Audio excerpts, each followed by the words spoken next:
Assalamualaikum warahmatullahi wabarakatuh.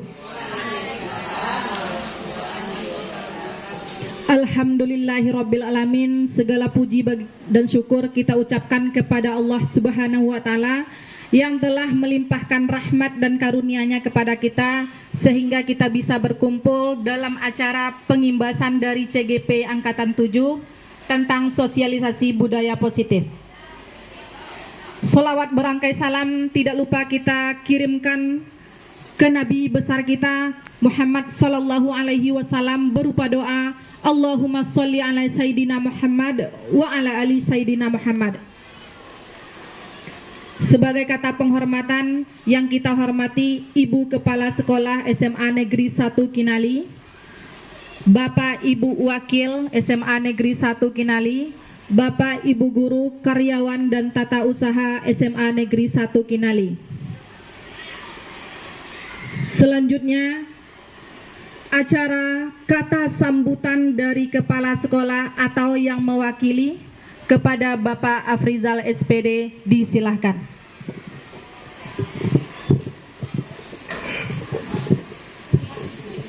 Bismillahirrahmanirrahim. Assalamualaikum warahmatullahi wabarakatuh. Itulah pertama dan utama sekali kita panjatkan puji dan syukur kita kepada Allah Subhanahu wa taala yang telah memberikan rahmat dan karunia-Nya kepada kita bersama untuk dapat berkumpul di ruangan majelis guru yang kita cintai. Dan juga iring salam kita hadiahkan pada junjungan Nabi besar Muhammad SAW yang telah membawa umatnya dari alam yang gelap ke alam yang berpendidikan seperti yang kita rasakan sekarang ini. Yang saya hormati pada calon guru penggerak kita Bu Eni Amrodi, yang saya hormati pada seluruh majelis guru yang ikut menyaksikan dalam destinasi aksi nyata guru penggerak di Angkatan 7. Kita berterima kasih sekali. Kenapa? Pada acara ini sangat penting sekali untuk kita bersama untuk memajukan guru-guru kita yang berprestasi untuk kedepannya menyalurkan ilmunya kepada siswanya nanti dan juga menularkan kepada guru-guru yang lain untuk dapat menjadi guru penggerak di Angkatan 8. Dan kami dari pihak sekolah sangat bangga sekali karena telah adanya guru-guru penggerak yang dihasilkan dari SMA Negeri 1 Kinali. Di Angkatan 5 itu Pak Ilham Ramadan sudah menyelesaikan dan siap panen raya dan menerima sertifikat dengan hasil yang sangat memuaskan. Itu kita bangga sekali. Semoga guru-guru di SMA Kinali menyusul semuanya jadi guru penggerak. Dan mungkin pada kesempatan ini kita berikan pada Bu Eni Amrodi nanti tentang diseminasi nyata ini, bagaimana programnya ke depan, bagaimana jalan tentang apa yang diajarkan tentang guru penggerak itu supaya kita dapat ilmunya nanti dan berbagi. Dan kami dari pihak sekolah sangat mendukung sekali acara ini. Semoga kedepannya banyak guru-guru penggerak dari SMA Negeri 1 Kinali. Mungkin itu saja kata sambutan dari saya. Saya akhiri dengan Assalamualaikum warahmatullahi wabarakatuh. Waalaikumsalam warahmatullahi wabarakatuh.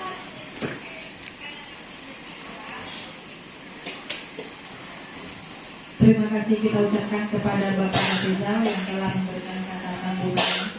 Selanjutnya acara inti pengimbasan dari calon guru penggerak Angkatan 7 aksi nyata model budaya positif kepada Bu Weni Afrodita disilakan.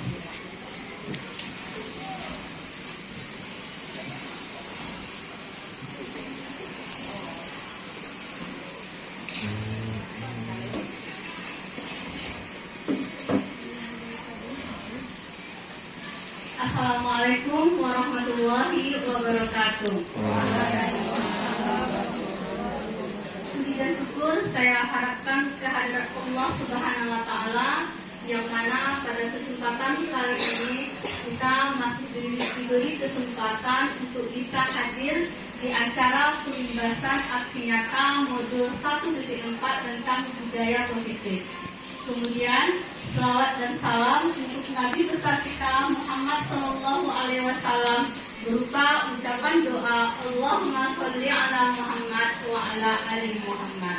Yang saya hormati Kepala Sekolah, yang saya hormati Bapak Ibu Wakil Kepala Sekolah SMA Negeri 1 Kinali, yang saya hormati Bapak Ibu Guru SMA Negeri 1 Kinali yang hadir dalam acara pembahasan modul 1.4 saya untuk aksi nyata tentang budaya positif. Di sini saya mengucapkan terima kasih karena sudah menghadiri acara diseminasi saya. Mudah-mudahan untuk kedepannya acara ini berjalan dengan lancar dan kita mendapatkan saya bisa memberikan pembahasan kepada Bapak Ibu semuanya. Baiklah, di sini saya selaku calon guru penggerak angkatan 7 Kabupaten Pasaman Barat, di sini pada modul 1.4 ini adalah bagaimana saya memberikan pembahasan kepada rekan-rekan guru semuanya supaya kita bisa merasakan sesuai dengan moto guru penggerak itu adalah bergerak, tergerak, menggerakkan. Mudah-mudahan dengan langkah awal untuk langkah diseminasi ini saya bisa menggerakkan ibu-ibu semua, bapak-bapak semua di dalam program calon guru penggerak di angkatan 7 ini. Dan masih ada program-program guru penggerak angkatan berikutnya dan diharapkan dari SMA Negeri 1 Kinali juga lahir-lahir calon guru penggerak yang bisa memberikan manfaat di sekolah kita, bagaimana tentang kemajuan pendidikan yang ada di SMA Negeri 1 Kinali ini. Baiklah, di sini materi dalam pembahasan aksi nyata di sini ini ada 7 materi. Yang pertama tentang perubahan paradigma belajar. Kemudian disiplin positif, motivasi perilaku manusia, kebutuhan dasar, posisi kontrol restitusi, keyakinan kelas, dan segitiga restitusi.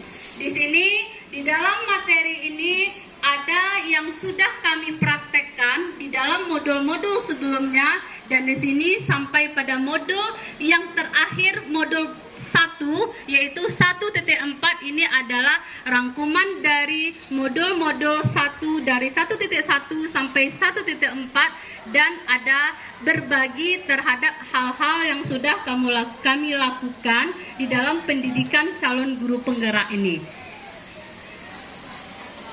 Kemudian di sini tentang bagaimana sebelum kita masuk kepada pembahasan budaya positif, kita mengenal dulu apa itu tujuan pendidikan. Jadi, pada modul 1.1 kami telah dibekali tentang filosofi pendidikan dari Ki Hajar Dewantara. Jadi, di sini tujuan pendidikan menurut Ki Hajar Dewantara adalah menuntun segala kodrat yang ada pada anak-anak agar mereka dapat mencapai keselamatan dan kebahagiaan yang setinggi-tingginya, baik sebagai manusia maupun sebagai anggota masyarakat. Oleh sebab itu, pendidikan itu hanya dapat menuntun atau hidup kekuatan kodrat yang ada pada anak-anak agar dapat memperbaiki perilakunya, bukan dasarnya. Hidup atau tumbuhnya kekuatan kodrat anak. Jadi diibaratkan di sini pada filosofi pendidikan Ki Hajar Dewantara, kita guru adalah sebagai petani. Sekolah adalah lahannya. Siswa adalah benihnya. Apakah benih itu akan tumbuh secara baik tergantung kepada petani dalam mengolah lahan tersebut. Disinilah profesi kita sebagai seorang guru. Kita hanya menuntut siswa kita menurut kodratnya. Dan kodrat anak itu terdiri dari kodrat alam dan kodrat zamannya. Kodrat alam bisa kita lihat dari lingkungan fisik yang ada di sekolah kita. Ada anak kita kodrat alamnya dari pesisir, ada anak kita kodrat alamnya dari pegunungan, dan disinilah kita menuntun siswa kita sesuai dengan kodratnya. Kemudian kita menuntun siswa kita berdasarkan kodrat zamannya. Sekarang zaman teknologi, mau tidak mau, suka tidak suka, kita harus bisa menguasai teknologi karena zamannya adalah zaman teknologi. Jadi pola belajar kita, pola pembelajaran kita juga harus mengikuti pembelajaran dengan mengikuti kodrat zamannya. Di sini menuntun arahnya seperti orang buta, kita tuntun, kita tongkatnya mengarahkan dia ke mananya. Tetapi yang menuntun itu ibaratnya kita di sini adalah menuntun siswa kita yang salah jalurnya, siswa kita yang salah relnya, kita tuntun kembali kepada kodratnya. Jadi itulah tujuan pendidikan. Yang akan kita sampaikan adalah peran seorang pendidik itu adalah menuntun siswa kita menurut kodrat alamnya dan kodrat zamannya. Jadi sebagai petani, sebagai lahan, sebagai benihnya, berarti bagaimana kita supaya benih itu saatnya jam 6 dimulai. butuh tangan dingin seorang petani It's time to begin the sixth lesson. benih itu supaya menjadi bermanfaat. Jadi kemudian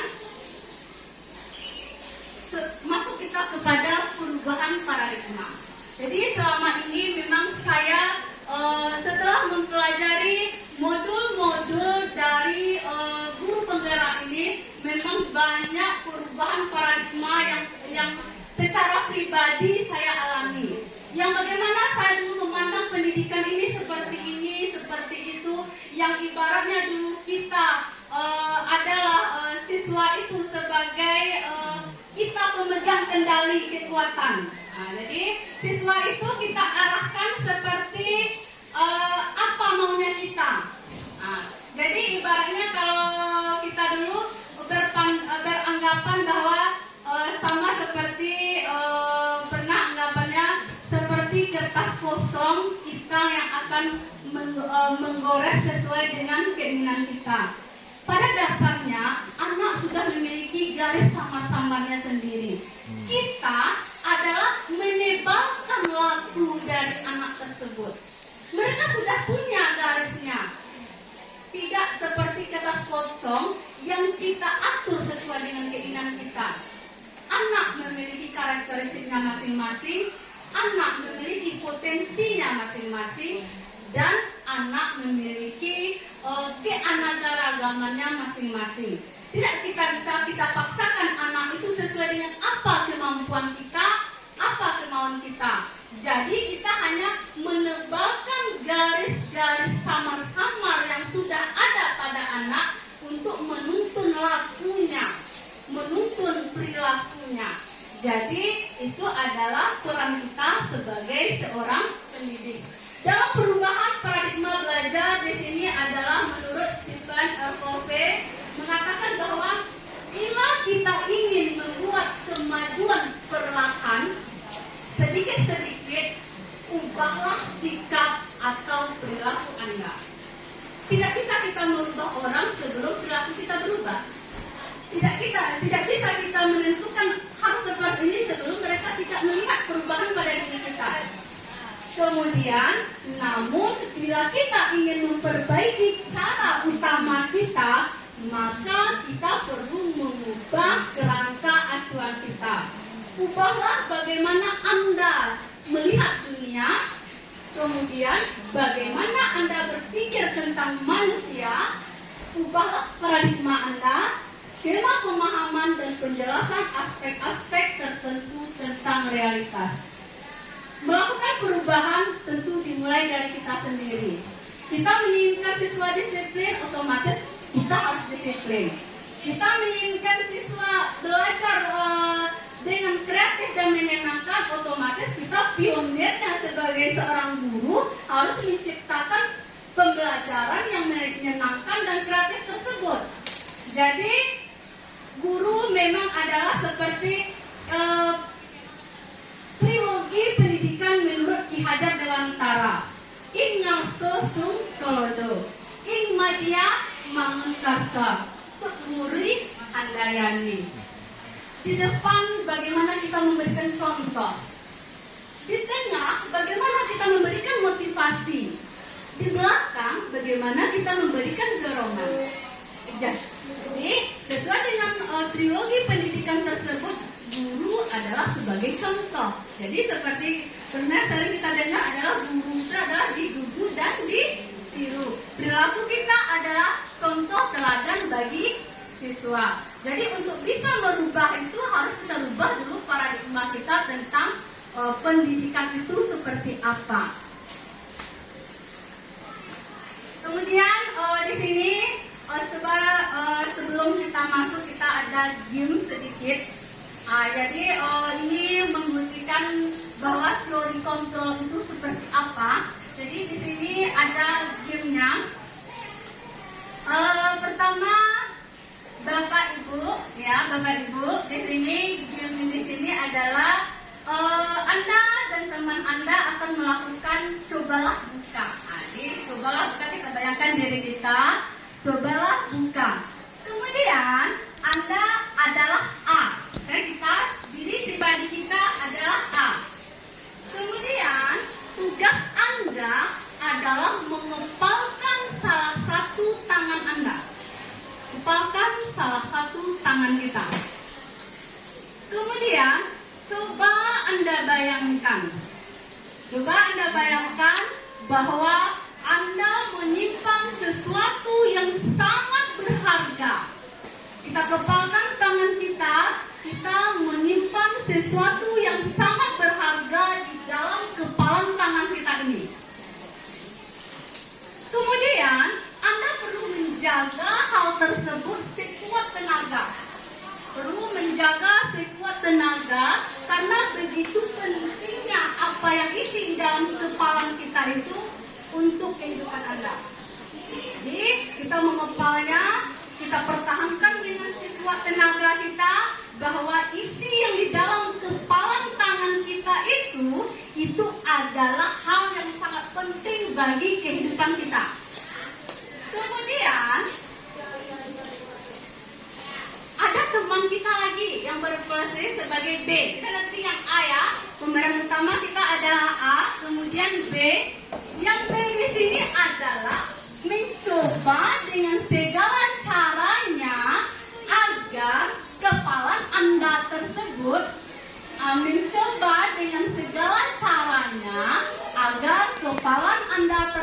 terbuka.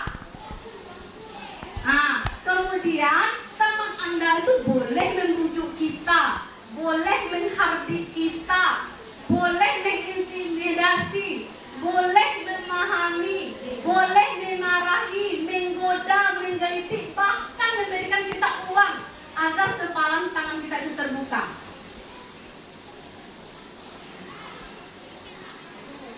Iya, agar kepala boleh itu, boleh dibujuknya kita, boleh dihardiknya kita, boleh diintimidasinya kita, agar kepala terbuka.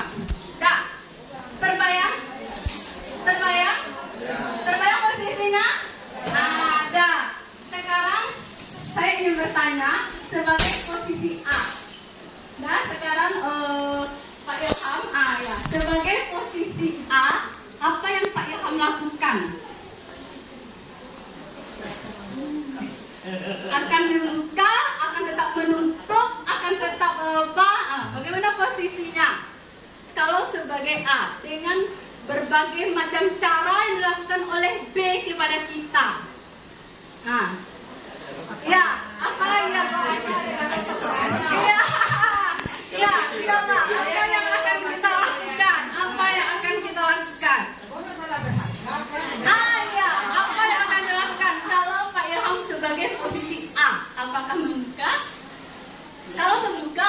alasannya? Kalau dia tetap menutup, apa alasannya? Oke. Ya.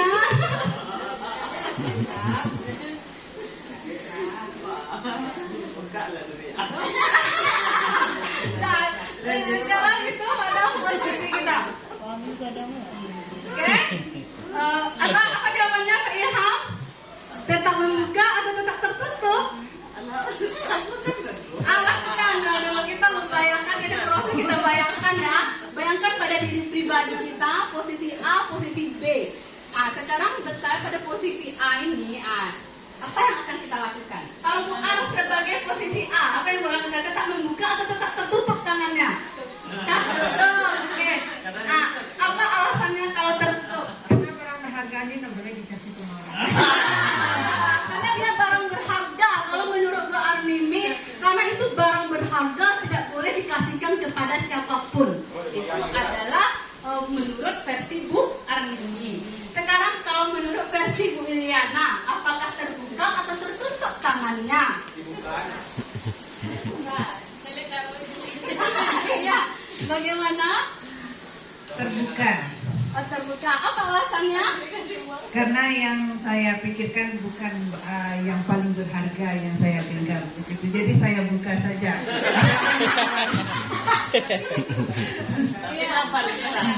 Iya. Ini termasuk paling berharga, tapi tidak terlalu. Oke. Berarti kita sudah mendengarkan dua jawaban dari peserta aksi nyata hari ini. Yang pertama, tetap tertutup karena dia beranggapan ini adalah hal yang paling berharga bagi saya, tidak boleh saya buka. Kemudian ada yang menjawab terbuka karena mungkin karena bujuan raih temannya, saya merasa ini tidak terlalu berharga, nggak apa-apa juga saya buka. Jadi itu kan, apakah ada salah ada benar di antara kedua jawaban tersebut? Apakah ada salah dan benar di antara dua jawaban tersebut? Jadi, kalau kita lihat ya, apakah kita membuka ada alasannya tadi ya, kemudian menutup juga ada alasannya, ya kan? Membuka ada alasannya, kemudian menutup ada alasannya, kemudian kalau kita lihat di sini. Berbeda, bila benar berbeda, kira-kira dia mengapa? Apakah bila kalau Anda B membuka kepalan tangannya mengapa? Alasannya kita tadi sudah dapat masing-masing alasannya. Kemudian di sini dalam kegiatan ini apapun alasannya di dalam kegiatan ini sesungguhnya siapakah yang memegang kendali? Siapakah yang memegang kendali atau kontrol untuk membuka atau menutup tangan kita tersebut? Apapun alasannya, siapakah yang memegang kendali untuk membuka atau menutup genggaman tangan kita tersebut?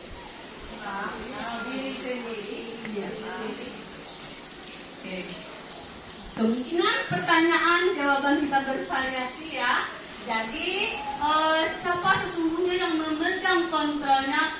Memang yang memegang kontrol apapun yang terjadi kepada diri kita, apapun itu alasannya, bahwasannya yang bisa untuk mengontrol kita adalah diri kita sendiri. Jadi diri kita sendirilah itu yang bisa kita menjadikan kendali pada diri kita. Masing-masing punya alasannya sendiri, masing-masing punya jawabannya sendiri, tetapi kontrol utama yang bisa mengontrol diri kita adalah diri kita sendiri. Begitu juga dengan siswa, Bapak Ibu. Kita tidak bisa beranggapan siswa itu dalam genggaman kita. Kita menganggap hukuman kalau kamu terlambat dihukum kan seperti itu ya. Kita beranggapan kontrolnya di kita, pucuknya di kita. Ibaratnya seperti ya, pucuknya di kita, tetapi itu kalau di teori belajar itu dikatakan dengan ilusi. Iya, ilusi.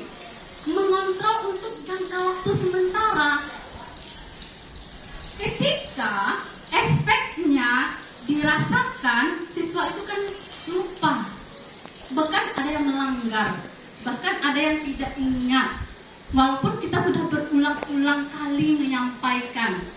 Karena itulah pribadi yang bisa mengontrol diri.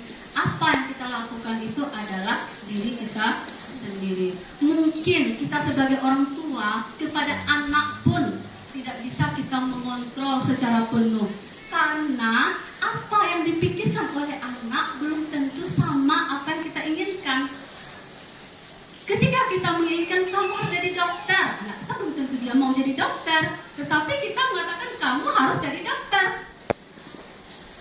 Di sini adalah teori mengontrol orang bisa seperti apa yang kita inginkan, itu dinamakan dengan teori ilusi. Itu hanya khayangan, hanya bayangan. Jadi yang bisa mengontrol diri kita sendiri, begitu saja adalah diri dia sendiri. Nanti baru ada namanya dengan motivasi. Ada motivasi intrinsik, ada motivasi ekstrinsik. Dari dalam diri, dari luar. Yang bertahap seperti apa? Adalah motivasi yang ada di dalam diri. Karena luar itu adalah seperti tidak akan bertahan lama. Motivasi dari luar tidak akan bertahan lama. Jadi yang bisa mengontrol itu adalah diri kita sendiri. Jadi kalau kita lihat di sini, dalam perubahan paradigma stimulus kontrolnya adalah stimulus respon dan teori kontrol. Jadi ini yang tadi ya kita bahas tadi, bahwasanya realitas kebutuhan kita sama, tetapi di teori kontrolnya kebutuhan orang itu berbeda-beda, tidak sama. Kemudian semua orang hal yang sama, padahal semua orang itu bisa melihat hal yang beragam. Dalam satu versi objek saja ya, mungkin kalau orang kesenian ya, orang seni bisa menangkap itu gambarnya abstrak, punya nilai seni. Kalau orang yang seperti kita tidak punya nilai seni, kita tidak bisa menangkap itu ada nilai seninya. Kan begitu ya, itulah tidak bisa menjadikan objek itu sama dalam versi pemikiran dan pandangan kita. Itu pastinya adalah berbeda. Kemudian perilaku buruk dilihat sebagai suatu kesalahan di stimulus respon, sedangkan semua perilaku memiliki tujuan. Orang lain bisa mengontrol saya, tidak, hanya Anda yang bisa mengontrol diri Anda. Sama yang kita lakukan, hanya kita yang bisa mengontrol diri kita. Kemudian pemaksaan pada saat bujukan itu gagal, berarti kita kolaborasi dan konsensus menciptakan pilihan menu-menu baru. Model berpikir dia menang kalah, kalau ini model berpikirnya menang-menang. Jadi ini adalah dari eksplorasi konsep kita.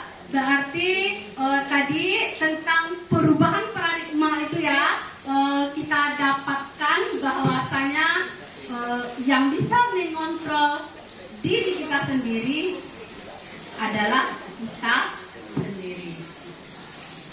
Jadi begitu juga yang bisa melakukan perubahan itu adalah diri kita sendiri.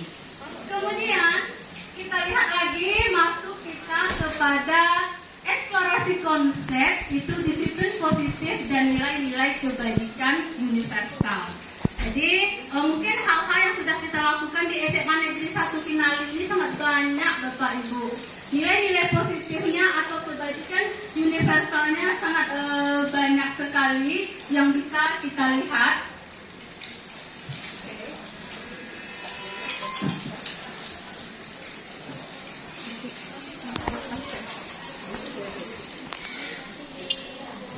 Ya, sekarang kita lihat lagi pada eksplorasi konsepnya, yaitu disiplin positif dan nilai-nilai kebajikan universal. Nah, budaya positif. Ya, kita kita lihat budaya positif ya. Budaya positif, budaya artinya kebiasaan. Positif artinya kebajikan atau kebaikan. Budaya positif berarti kebiasaan baik yang kita terapkan di lingkungan sekolah. Bapak Ibu semuanya pasti sudah melakukan budaya positif, sudah melakukan kebiasaan positif. Ada. Jadi kita di sini dah sharing saja ya, berbuat bersama, berbagi bersama, melakukan bersama, dan hasilnya memang untuk kemajuan di SMA Negeri 1 Kinali. Dan sekarang untuk budaya positif atau kebiasaan positif, untuk hal-hal yang sudah sering dilakukan, mungkin sama saya dengan Bapak Ibu Guru juga sudah melakukan budaya positif tersebut. Kita lihat, budaya positif ini adalah kebiasaan yang ada. Di sini adalah nilai-nilai, keyakinan, kebiasaan yang dilakukan di sekolah yang berpihak pada anak, sehingga pada prosesnya dapat mewujudkan murid yang berpribadi kritis, memiliki rasa hormat, kasih sayang, dan bertanggung jawab. Apalagi kita tujuan pendidikan kita untuk di fase E ini ya, kita sudah ibaratnya profil pelajar Pancasila ya. Profil pelajar Pancasila itu kita sudah gaung-gaungkan, kita sudah praktekkan, kita sudah ada proyeknya. Bagaimana siswa kita berkebinekaan global. Alhamdulillah di SMA Negeri 1 Kinali kita berkebinekaan global. Ada suku Jawa, ada suku Minang, ada suku Batak, dan tidak ada rasisme yang terjadi selama ini di SMA Negeri 1 Kinali. Berarti membuktikan kita sudah berkebinekaan global. Kemudian beriman dan bertakwa kepada Tuhan Yang Maha Esa. Banyak program-program sekolah kita. Kita punya kultum, kita punya sholat berjamaah, kita punya wirid, kita punya remaja, kemudian sholat berjamaah, kemudian bagaimana siswa program tahfiznya, tahfiz Al-Quran. Itu adalah bagaimana tentang siswa kita tersebut sudah melakukan beriman dan bertakwa kepada Tuhan Yang Maha Esa. Kemudian ada lagi dalam itu mandiri. Kalau kategori mandiri untuk siswa kita di pembelajaran pada umumnya itu sudah melakukan bagaimana pembelajaran siswa secara mandiri. Berarti bagaimana siswa menemukan permasalahannya sendiri, menyelesaikan permasalahannya dalam proyek, itu sudah dimanfaatkan kategorikan dengan siswa kita sudah mandiri. Kemudian ada lagi adalah bagaimana siswa kita itu bernalar kritis. Bernalar kritis, alhamdulillah kita di dalam pemilihan ketua OSIS, kita lakukan debat, kita lakukan tanya jawab. Itu juga membuktikan bagaimana kita mengasah untuk siswa kita adalah bernalar kritis. Banyak program-program dari profil pelajar Pancasila itu yang sudah kita laksanakan. Mungkin sekarang adalah bagaimana pelaksanaannya itu lebih meningkat, dan hasilnya dampak bagaimana proyek siswa kita itu berubah dan sesuai dengan yang kita harapkan, bahwa profil pelajar Pancasila itu memang yang memiliki dimensi-dimensi atau elemen-elemen yang telah disampaikan. Jadi kalau kita lihat ini kenapa harus ada budaya positif ya? Berarti di sini kenapa harus ada budaya positif adalah di dalam kondisi pembelajaran itu harus menyenangkan. Jadi sama yang seperti yang kita tanya tadi tentang perubahan paradigma. Apakah kita sudah melakukan pembelajaran yang menyenangkan? Jadi bagaimana contoh proses pembelajaran yang menyenangkan itu?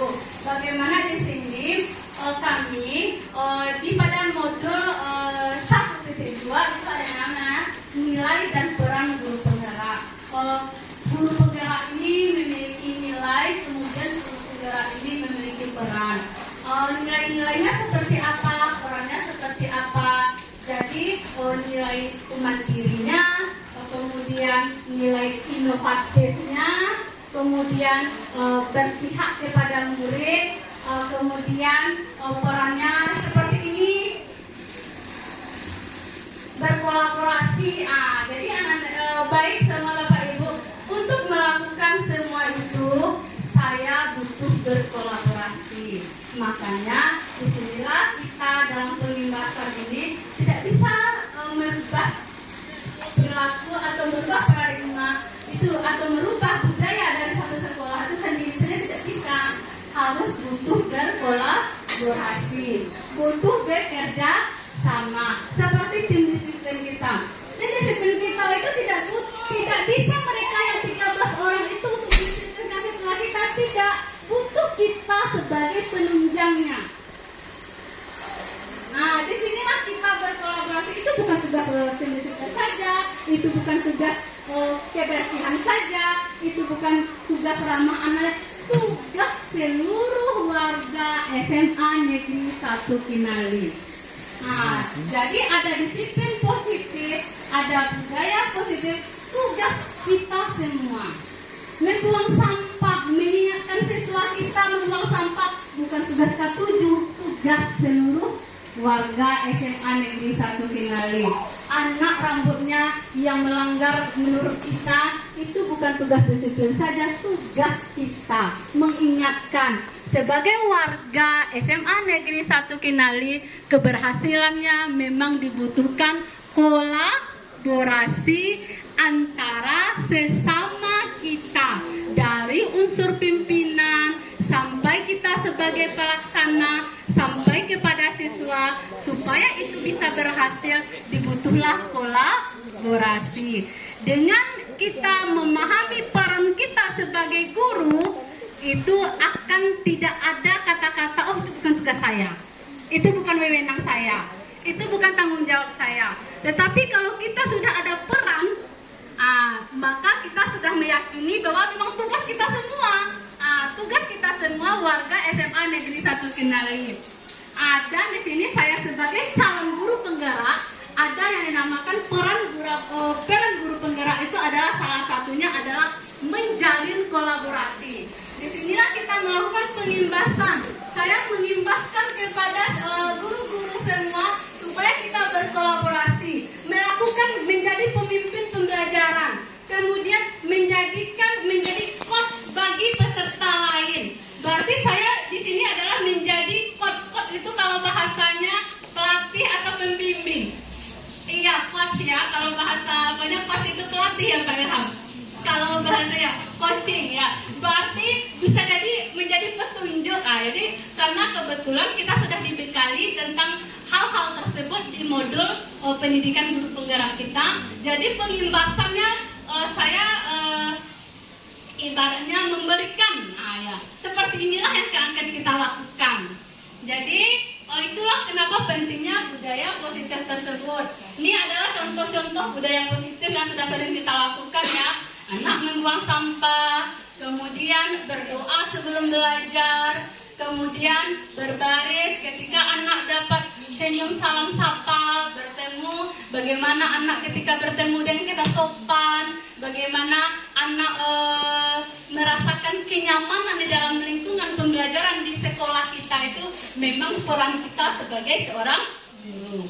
Jadi kita lihat ini adalah yang bagaimana hal-hal yang kita lakukan dalam pembentukan budaya positif. Banyak hal-hal yang sudah kita lakukan di SMA Negeri 1 Kinali ini. Sekarang kita lanjut lagi ke sesi berikutnya. Ada pertanyaan pemantik. Menurut Bapak Ibu, hukuman dapat mendisiplinkan anak. Kedua, pemberian hukuman dengan hal positif seperti membaca atau membersihkan halaman sekolah dapat mendisiplinkan anak. Memberikan penghargaan atau meningkatkan motivasi belajar anak. Jadi memberikan penghargaan itu dapat meningkatkan motivasi belajar anak. Dan sekarang kita dengarkan dari Dewan Guru. Nah, sekarang Ibu Elina Vita. Iya. Menurut Ibu Elina Vita di pertanyaan nomor 1, apakah hukuman itu dapat mendisiplinkan anak? Tergantung anaknya. Tidak semua hukuman bisa mendisiplinkan anak. Kalau percayanya. Kalau Ibu Pat? Tergantung hukumannya yang bisa dapat mendisiplinkan. Tergantung hukumannya yang dapat mendisiplinkan anak. Nah, berarti ada dua, itu tergantung apakah hukumannya itu dapat mendisiplinkan anak, tergantung kepada hukumannya. Sekarang kita lihat lagi pada soal kedua. Pemberian hukuman dengan hal positif, nah, seperti kita lakukan ya, mengaji, kemudian mengaji, membersihkan halaman, ada yang terlambat kita suruh membersihkan halaman. Apakah dapat meningkatkan disiplin anak? Nah, bagaimana menurut Ibu Yuliana?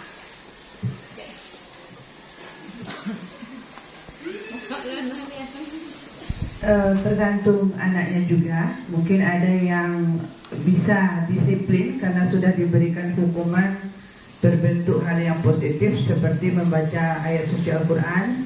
Dan di SMA kita ada yang beberapa sudah berubah dan ada juga yang masih belum ada efek dari hukuman yang positif yang sudah diberikan. Ya, itu menurut Bu Yuliana. Begitu juga satu lagi, ya, menurut Bapak, ya, Pak Uki. Menurut Bapak, apakah pemberian hukuman dengan hal positif seperti yang sudah kita lakukan seperti membaca Al-Quran, membersihkan halaman sekolah, itu apakah dapat meningkatkan disiplin siswa kita? Oke.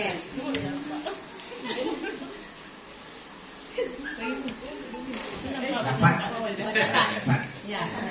Ya, berarti ada jawabannya dapat, kemudian ada juga yang tergantung ya, tergantung kepada. Kemudian yang pertanyaan ketiga, penghargaan dapat meningkatkan motivasi belajar anak. Ada. Saya minta dari Pak Amdes lah. Ya, pendapat saya penghargaan atau reward itu memang ya sangat memotivasi anak dalam belajar. Karena ya dia dihargai sesuai dengan apa yang telah dilakukannya. Ya, kemudian satu lagi Bu Miss. Kalau menurut saya memang penghargaan itu dapat meningkatkan motivasi siswa. Saya pernah juga memberikan penghargaan satu kali dengan memberikan uang 10.000 untuk membeli sarapan, itu sangat mempengaruhi. Besok ada lagi Bu, gitu ya. Berarti di sini dari pertanyaan pemantik ini hukuman dapat mendisiplinkan anak juga tergantung jawabannya tergantung kepada hukumannya. Kemudian apakah pemberian hukuman dengan hal-hal positif itu mendisiplinkan anak? Dapat, ada juga tergantung kepada anaknya. Kemudian yang ketiga, bagaimanakah penghargaan itu dapat memberikan motivasi belajar kepada anak? Dan jawabannya dapat. Dan sekarang kita lihat, di dalam teori belajar disiplin positif, di dalam teori belajar disiplin positif ini menurut teori counter, teori pilihan Dr. William Glasser. Menurut Dr. William Glasser di sini dikatakan Anda tidak bisa mengontrol orang lain, hanya Anda yang bisa mengontrol diri Anda. Sama seperti kata dia, hanya kita yang bisa mengontrol diri kita. Di sini akan memunculkan makna disiplin. Makna disiplin belajar kontrol diri dengan menggali potensi diri kita agar tercapai tujuan mulia, yaitu menjadi seseorang yang kita inginkan berdasarkan nilai-nilai yang kita hargai. Kemudian di sini juga ada semua perilaku memiliki tujuan. Kemudian masuk kepada teori motivasi. Nah, jadi kita akan masuk kepada belajar teori motivasi. Jadi pertanyaan pemantik tadi itu berhubungan dengan teori motivasi. Pada teori motivasi ada dinamakan dengan dua motivasi. Di makna disiplin tadi akan memunculkan dua motivasi. Yang pertama adalah motivasi intrinsik, yang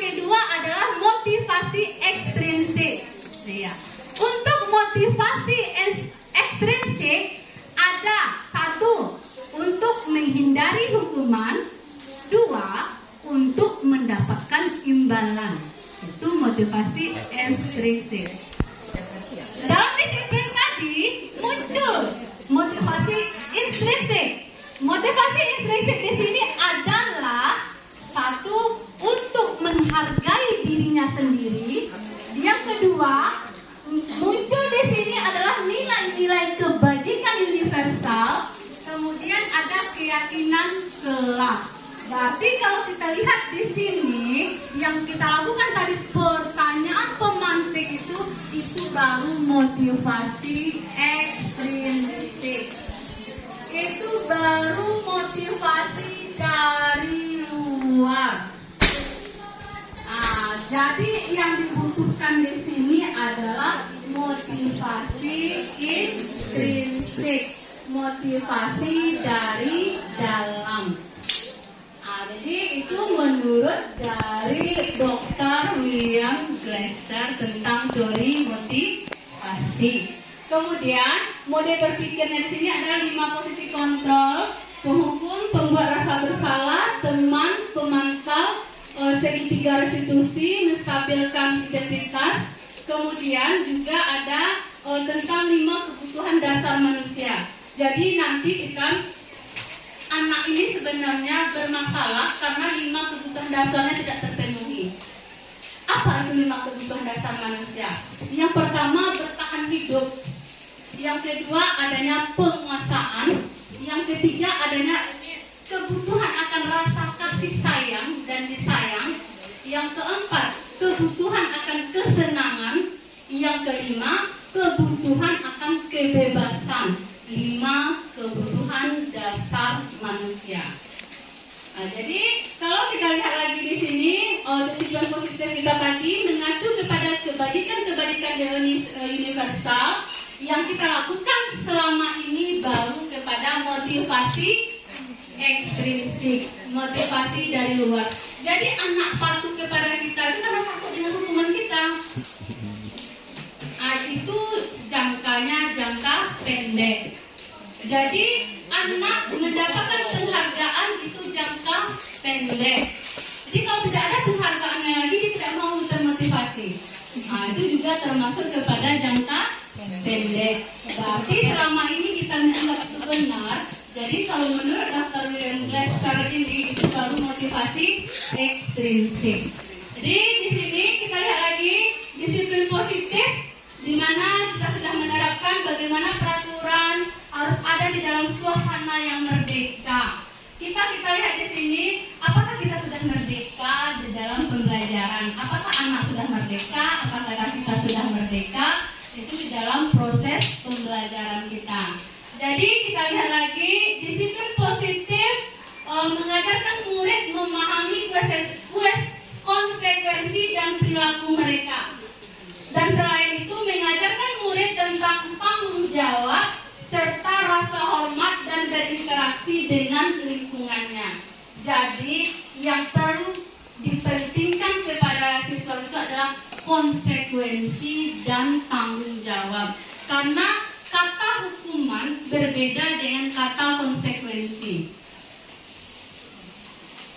Konsekuensi dan tanggung jawab. Jadi ketika siswa melanggar, konsekuensinya apa? Tanggung jawabnya sebagai siswa itu apa? Jadi pribadi yang bertanggung jawab itu adalah bagaimana memahami konsekuensinya. Kita lihat lagi bahwasanya disiplin positif akan melahirkan nilai-nilai kebajikan. Berarti kalau anak kita sudah bertanggung jawab, berarti dia juga sudah melakukan nilai-nilai kebajikan. Mungkin kita akan bersama-sama lagi menuntun siswa kita untuk melakukan tanggung jawab. Kita sudah, sebagai contoh nyata, kita sudah ada hukuman kita. Tetapi kenapa siswa kita terlambat juga? Kita sudah ada hukuman kita, tetapi siswa kita terlambat melanggar juga. Karena dia belum memahami konsekuensi dan tanggung jawab. Kita sudah ada poinnya ya. Poin terlambat 5. Ya. Oh, ini 10 poin. Tetapi ya, kalau mereka beranggapan takut dengan hukuman, tetapi itu jangka pendek, besok dia hadir, besok terlambat lagi. Karena kita belum memahami tentang konsekuensinya dari apa yang telah mereka lakukan. Jadi ini adalah tadi motivasi perilaku tadi. Apakah disiplin karena tidak ingin ditegur oleh pihak lain, ingin dilihat atau dipuji oleh lingkungan, itu motivasi eksplisit tadi, ingin menjadi pembelajar sepanjang hayat. Yang kita inginkan adalah ingin menjadi pembelajar sepanjang hayat, menjadi orang yang berusaha dan bertanggung jawab serta menghargai diri Anda sendiri sebagai teladan bagi lingkungan. Jadi untuk itu mungkin saya sebagai CGP, juga ibu-ibu dan bapak-bapak semua yang saya imbaskan di sini, memang kita dituntut untuk menjadi pembelajar sepanjang hayat. Salah satunya cara saya mengikuti CGP ini tujuannya adalah untuk menjadi pembelajar sepanjang hayat itu. Dengan ada CGP ini saya tahu bahwa menurut ada pendidikan Ki Hajar Dewantara itu kita menuntun. Dengan adanya CGP ini saya tahu nilai dan peran merubah paradigma dan pola berpikir kita. Jadi kita memang tidak boleh stagnan, ya, stuck di satu tempat, tetapi jadilah pembelajar sepanjang hayat. Kemudian kita lihat tadi 5 kebutuhan dasar tadi: penguasaan, bertahan hidup, kasih sayang, kesenangan, dan kebebasan. Kemudian ada 5 posisi kontrol, termasuk kepada guru. Penghukum, pembuat rasa bersalah, teman, pemantau, manajer. Nah, sekarang kita sebagai seorang guru. Ada 5 posisi kontrol guru. Di sini ada 5 posisi kontrol guru. Pertama, penghukum. Yang kedua, pembuat rasa bersalah. Yang ketiga, teman. Kemudian yang keempat, pemantau. Yang kelima, manajer. Kalau kita lihat di 5 posisi kontrol itu, di mana posisi kita yang paling sering? Ya kan? Pembuat rasa bersalah dari 5 posisi kontrol tersebut, di mana posisi kita yang paling sering? Pertama, penghukum. Saya juga membuat penghukum. Karena saya kalau tidak hadir tugasnya, besok kamu tidak boleh. Itu kan ya. Kemudian, pembuat rasa bersalah. Malu ibu kalau kamu seperti ini. Apa yang mau diharapkan? Sudah seperti ini, sudah seperti itu. Berarti sudah menjadi kepada pembuat rasa bersalah. Teman, mungkin kita beranggapan, oh teman, ini ada video. Jadi video tentang di mana 5 posisi kontrol tersebut. Kemudian bisa kita lihat.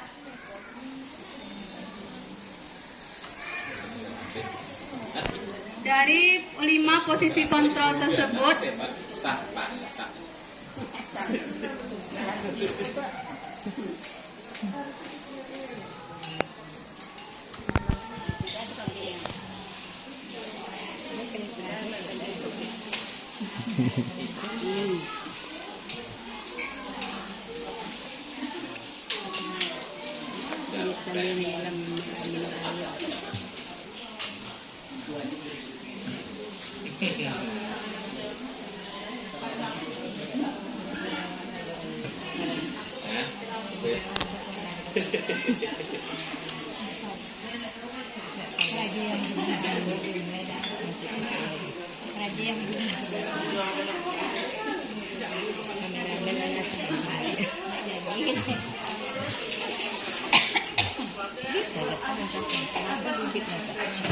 di Jeddah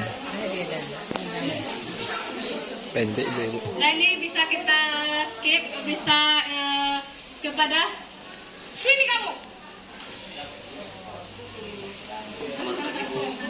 Selalu terlambat. Kamu deh, pasti terlambat. Maaf Bu, saya... Apa coba? Alasan kamu apa lagi? Kapan sih kamu tidak terlambat? Malah sekali ya kamu jadi anak. Saya... Dasar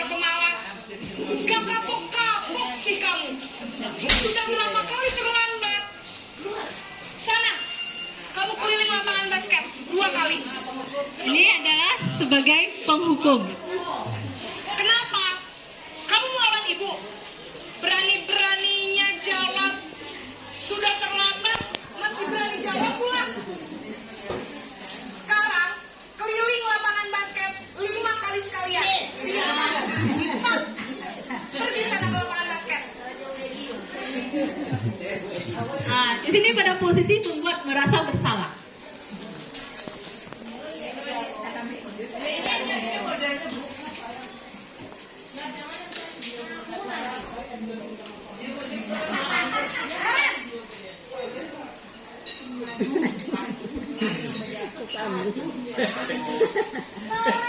Naren, kamu kenapa terlambat lagi, nak? Ya Tuhan, Naren.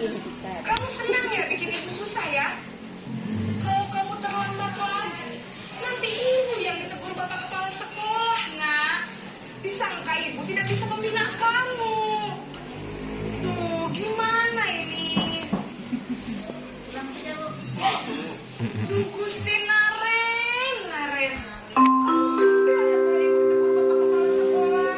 Saatnya istirahat kedua. Sekarang ibu harus tulis apa ini di buku absen? It's time to have second break. Kamu sudah sering terlambat loh. Ibu harus apa coba? Maaf Bu, maaf sekali. Ya sudah, lain kali jangan bikin ibu susah lagi ya nak ya. Ibu tidak akan kuat lagi kalau kamu begini terus. Bisa jantungan kalau ibu tegur bapak kepala sekolah. Sana cepat ke kelas. Maaf ya Bu, maaf sekali. Posisi membuat rasa bersalah, berbicara dengan nada tenang. Apa yang harus saya lakukan apabila teman saya pacaran, sedangkan kita sudah menegurnya berkali-kali? Mudah-mudahan yang pacaran putus. Mudah-mudahan yang putus saya putus. Hai yang pacaran.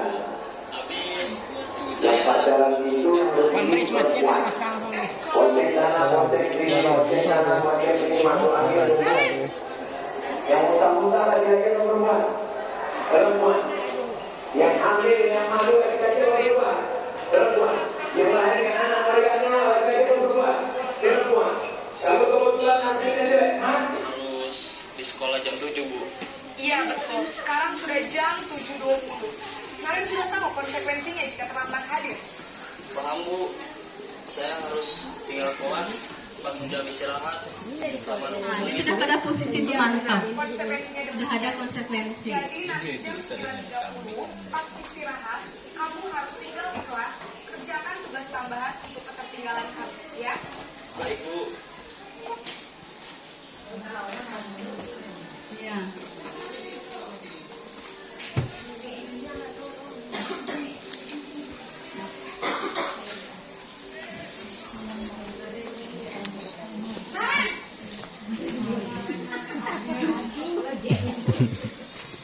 Selamat pagi Bu. Selamat pagi Naren. Maaf Bu, saya terlambat. Iya, sekolah masuknya jam 7, sekarang sudah jam 7.20. Jadi sekarang bagaimana ini Naren? Maaf Bu, saya lupa setel alarm saya semalam. Baiklah, menurut kamu, keyakinan sekolah yang mana yang perlu kamu tingkatkan? Menghargai diri sendiri dan orang lain mungkin ya Bu. Setuju. Jadi, apakah Naren meyakini prinsip saling menghormati tersebut? Iya Bu, saya meyakininya. Apakah Naren bersedia memperbaiki masalah keterlambatan ini? Bersedia Bu. Bagaimana kamu akan memperbaiki masalah keterlambatan ini? Saya akan coba untuk tidak lupa menyetel alarm saya Bu. Baik, kalau Naren lupa menyetel alarm di rumah, ada orang yang kira-kira bisa bantu mengingatkan tidak? Ada Bu, kakak saya, Kak Emma. Ada lagi selain Kak Emma? Selain Kak Emma, ada ibu saya. Baik, jadi yang mengingatkan Naren adalah Kak Emma dan ibu kamu ya. Kira-kira akan mulai setel alarm kapan nih Naren? Setelah pulang sekolah, akan segera saya lakukan. Baik,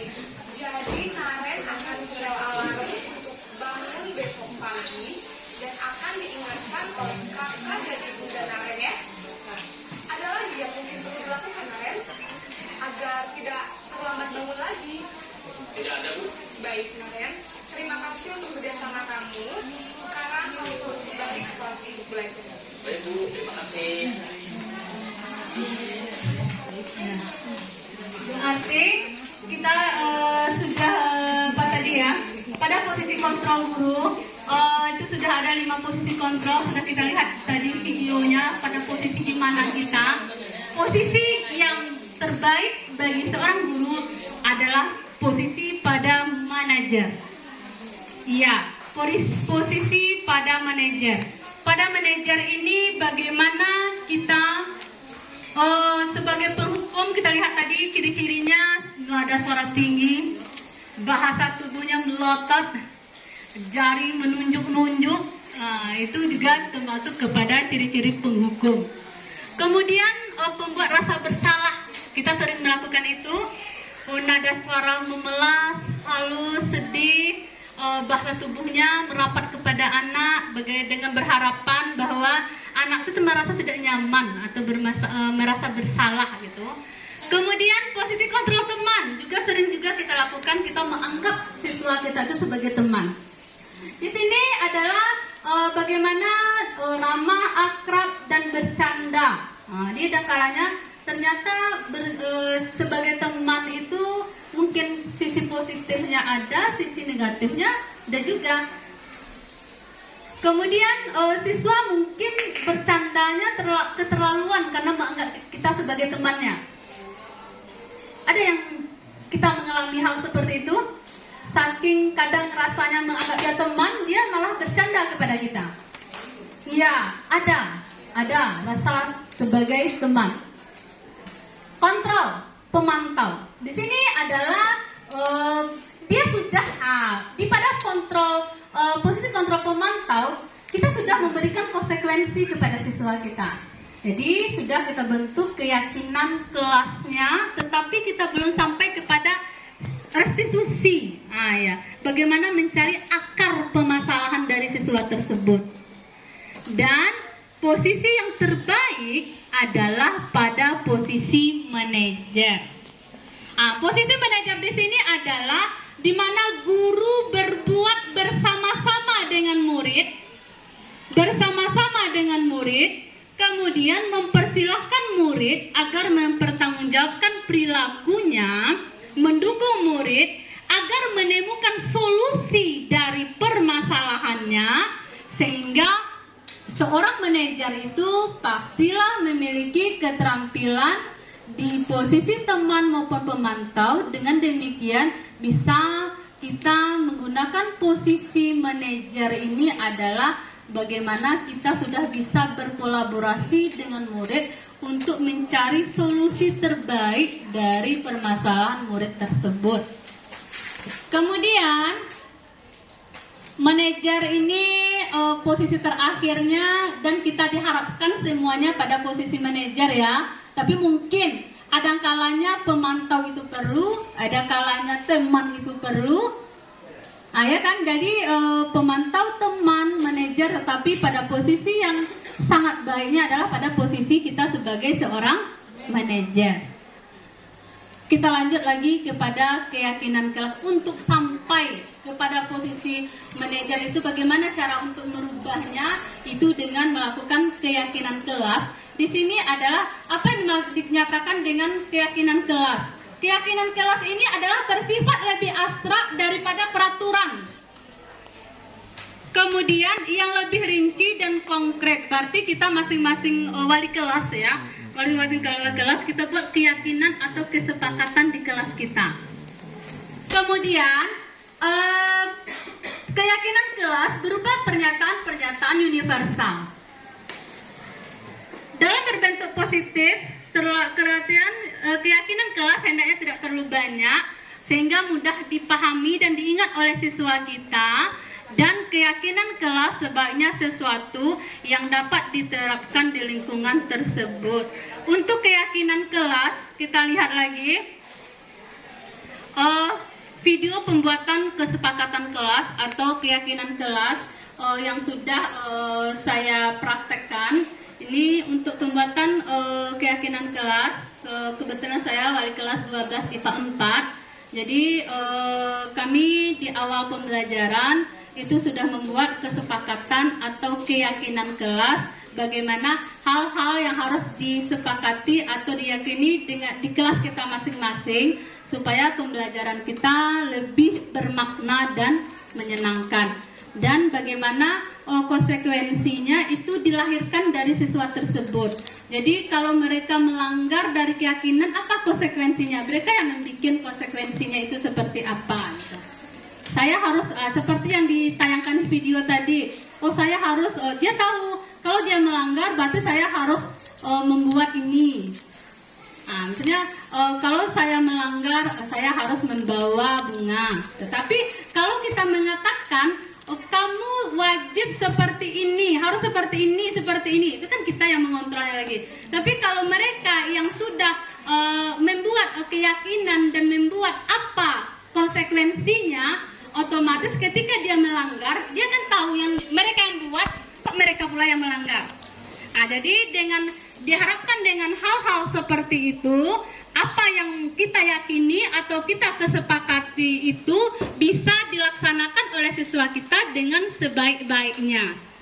Jadi yang perlu kita lakukan sekarang ibu-ibu, bapak-bapak semua adalah bagaimana kita bersepakat dengan siswa kita untuk membentuk keyakinan kelas kita.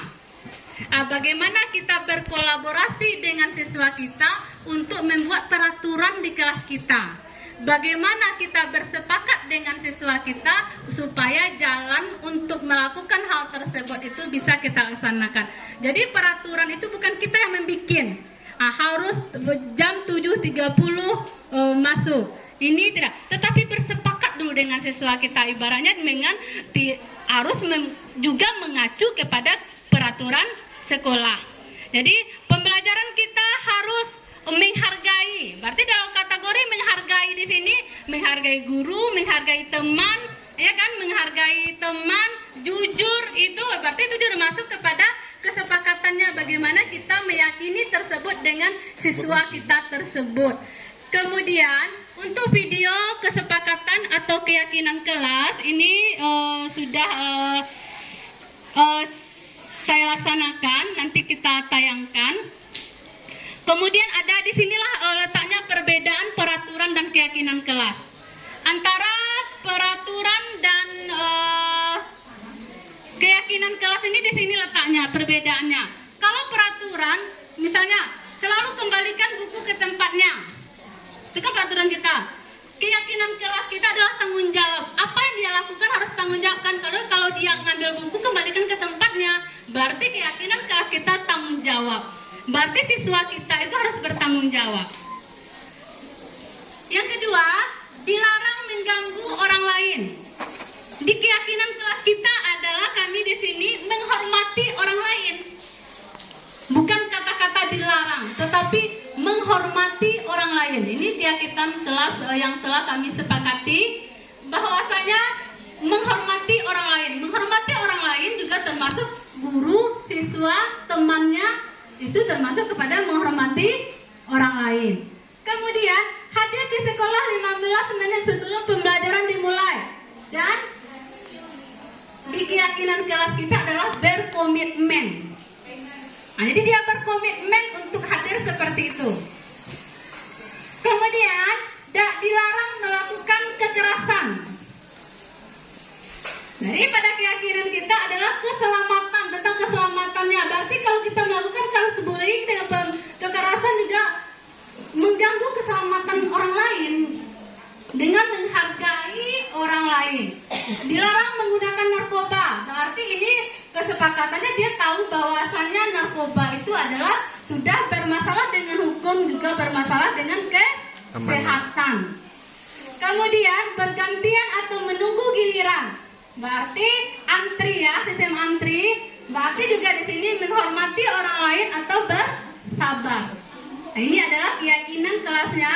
Kemudian kalau kemarin itu menggunakan masker itu juga masuk kepada kesehatan. Jadi ini perbedaan antara peraturan dan keyakinannya. Dan Untuk menciptakan itu adalah proses, jadi kita lanjutkan dengan proses restitusi. Restitusi di sini adalah proses menciptakan kondisi bagi murid untuk memperbaiki kesalahan mereka, sehingga mereka bisa menjadi kembali kepada kelompok mereka dengan karakter yang lebih kuat. Restitusi juga mengajarkan siswa dalam proses kolaboratif. Jadi tadi di dalam video guru sebagai manajer tadi itu sudah melakukan proses restitusi. Dan itu adalah hal-hal yang harus kita lakukan. Jadi ini ada ciri-ciri restitusi. Oke. Menstabilkan identitas. Validasi video praktek restitusi. Jadi sebelum sesi kita berakhir, berarti ada 2 video karena di sini saya harus menampilkan apa yang sudah saya lakukan di dalam proses restitusi dan juga di dalam proses pembuatan keyakinan atau kesepakatan kelas. Jadi di sini yang pertama sekali adalah tentang proses restitusi. Restitusi yang saya lakukan adalah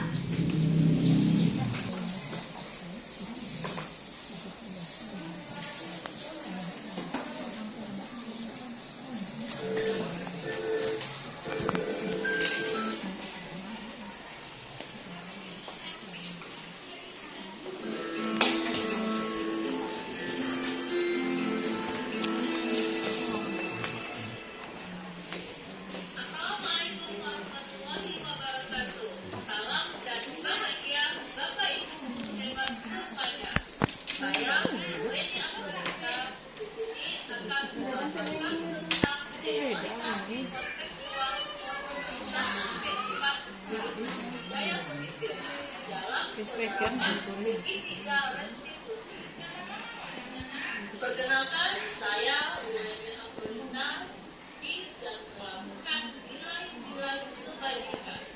1. Ketika saya mengawas ulangan harian, saya melihat ada salah satu siswa yang tertekan. Dalam kesepakatan kelas, ada salah satu nilai kebajikan yang telah disepakati dan diyakini semua warga kelas. Artinya bahwa semua warga kelas harus ikut dalam menjalankan segala hal.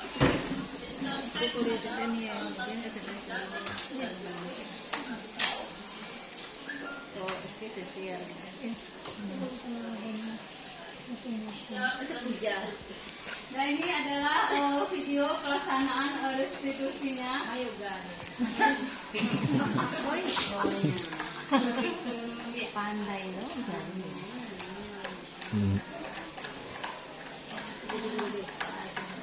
Ambilnya nak cantik. Ambilnya duit. Bagus sangkang ada. Sangkang. Ada di labor enak. Ada kerja ya.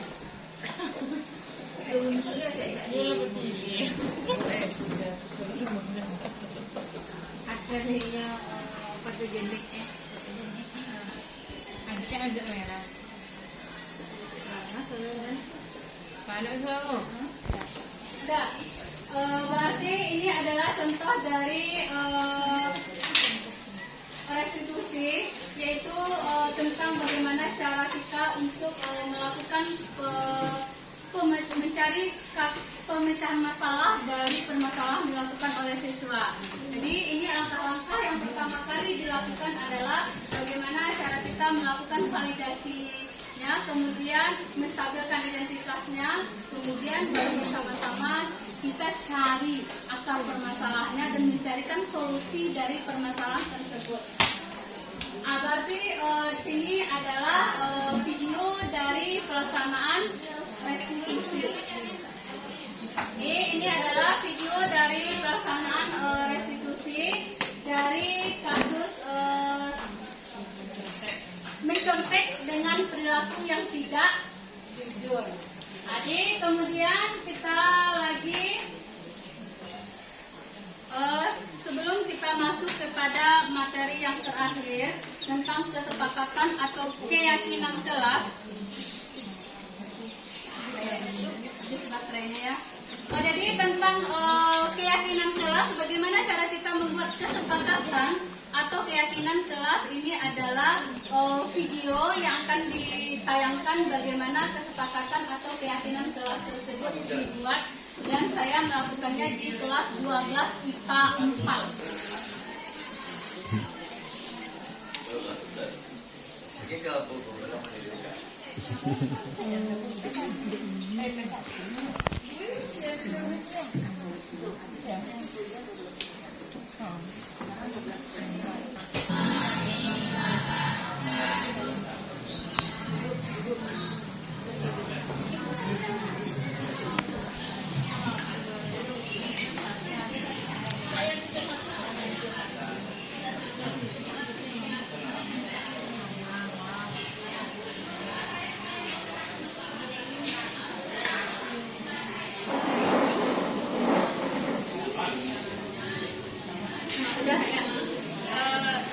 Berarti ini adalah tentang proses keyakinan kelas atau kesepakatan kelas yang telah saya buat di 12 IPA 4. Nah, jadi dan sesuai yang telah ditayangkan di slide tadi, itu sudah terjadi kesepakatan atau keyakinan yang terjadi di 12 IPA 4, dan ini adalah proses dari pembuatan keyakinan kelas tersebut.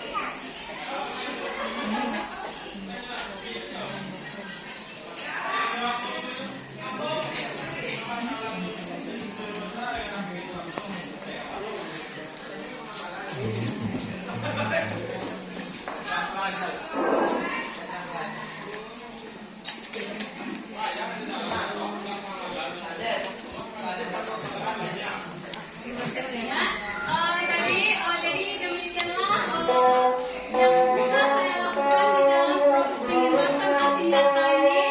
Mudah-mudahan bermanfaat bagi ibu-ibu semua atau bapak semua. Saya akhiri. Assalamualaikum warahmatullahi wabarakatuh.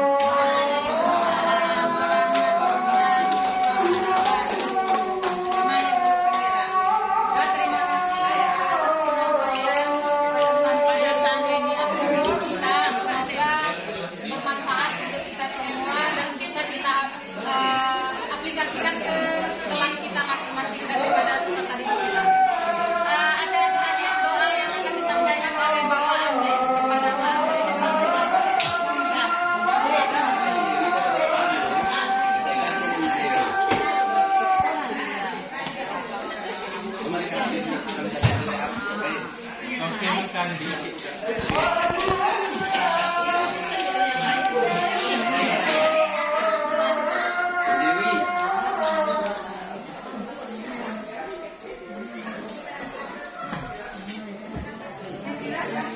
Assalamualaikum warahmatullahi wabarakatuh. Waalaikumsalam warahmatullahi wabarakatuh. Alhamdulillah minasyaitonir rajim.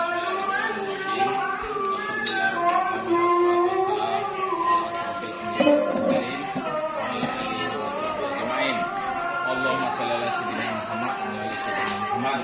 Allahumma rabbana taqabbal minna salatana wa siyamana ruku'ana wa tu'minna ya Allah ya rabbal alamin. Allahumma anfusana wa lam tafirna muslimin wa tahmil alaina isran kama hamatahu ala qablina rabbana wa la tahmilna ma la taqata lana bih wa fana wa firana warhamna anta maulana fansurna ala qaumil kafirin. Rabbana atina fid dunya hasanah wa fil akhirati hasanah wa qina adzabannar. Subhana rabbika rabbil izzati amma yasifun wa salamun alal mursalin walhamdulillahi rabbil alamin. Al-Fatihah.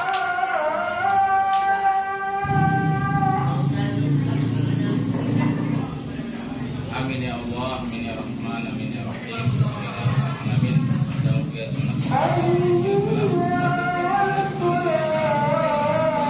Assalamualaikum warahmatullahi wabarakatuh.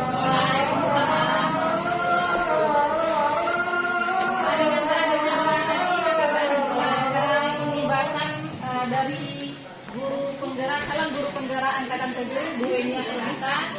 Saya sebagai moderator berdiri. Kalau ada kesalahan mohon dimaafkan. Assalamualaikum warahmatullahi wabarakatuh. Waalaikumsalam warahmatullahi wabarakatuh. Assalamualaikum.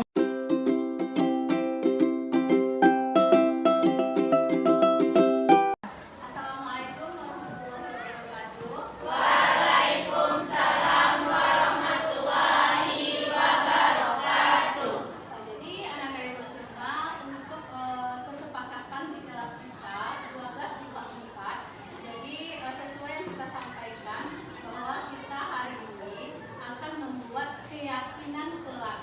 Nah, jadi keyakinan kelas atau kesepakatan kelas yang akan kita sepakati bersama-sama untuk berjalannya pembelajaran di kelas kita dan tertibnya kelas kita supaya kelas kita menjadi kelas yang bersih, menyenangkan, rapi sehingga anak-anak semua semangat di dalam proses pembelajaran. Jadi untuk kesepakatan atau keyakinan kelas ini yang Ibu sampaikan tadi ini adalah berasal dari anak-anak semua. Jadi apa yang anak-anak yakini, apa yang kita sepakati, nanti anak-anak tuliskan di dalam kertas ini. Tuliskan dalam kertas ini, kemudian apa yang kamu tulis nanti itu akan kita yakini dan sepakati secara bersama-sama. Jadi Ibu bagikan dulu kertasnya, tuliskan keyakinan Ananda di dalam kelas kita ini yang akan menjadi kesepakatan kelas kita.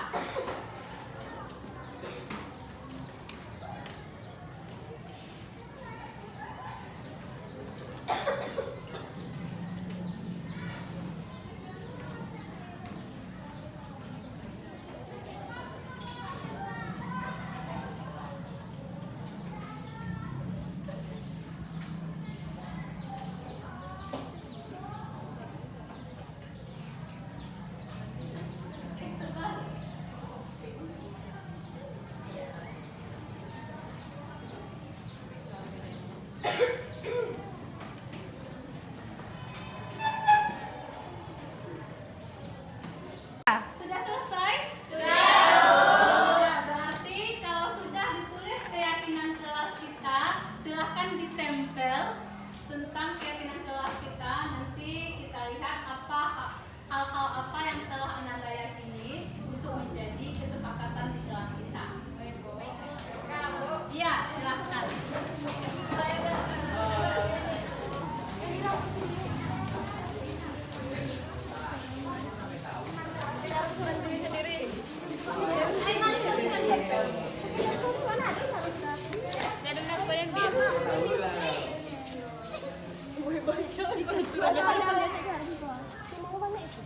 Ditempel ya keyakinan yang ditulis oleh masing-masing Ananda. Jadi untuk keyakinan kelas ini yang ditulis berdasarkan apa yang kamu yakini, nanti akan kita sepakati bersama yang akan menjadi kesepakatan kelas kita. Di sini Ibu melihat yang pertama ini, belajarlah dengan sungguh-sungguh supaya suatu saat nanti menjadi orang yang sukses. Berarti poinnya adalah belajar dengan sungguh-sungguh. Itu sepakat kita atau tidak? Sepakat. Berarti tolong sekretaris Nadifa, sepakatan yang pertama adalah belajar dengan sungguh-sungguh. Yang kedua, saya yakin. Berarti rangkuman dari kesepakatan kelas atau keyakinan kelas kita yang pertama ini adalah di sini belajar sungguh-sungguh. Nah, berarti itu kita sepakat ya. Dan tidak terlambat. Berarti disiplin ya. Tidak terlambat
1 Kinarli. Perasaan saya setelah mengikuti kegiatan pengimbasan budaya positif dari calon guru penggerak Bu Weni Afrodita, saya merasa kegiatan tersebut sangat positif, sangat menginspirasi. Semoga dengan budaya positif bisa berdampak terhadap pembelajaran di SMA Negeri 1 Kinarli. Waalaikumsalam warahmatullahi wabarakatuh.